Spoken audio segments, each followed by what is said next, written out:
Заместитель премьер-министра Ералы Тугжанов заявил, что заболеваемость коронавирусом в Казахстане выросла в 20 раз.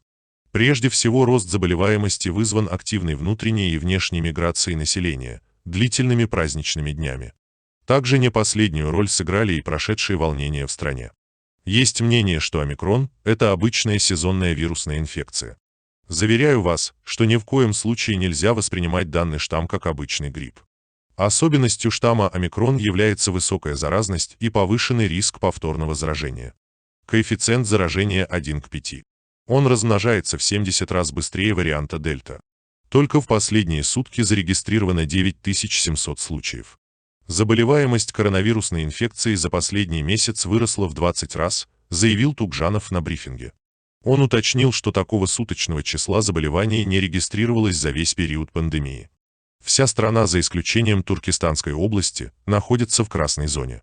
Лидерами по уровню заболеваемости являются Нур-Султан, Алматы и Атырауская области. Если в конце декабря в стационарах получали лечение меньше 3000 человек, то сегодня это более 7000.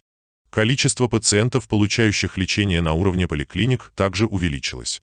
Только по Нур-Султану число лиц, получающих лечение в стационарах, выросло с 200 человек до 1000, то есть в 5 раз.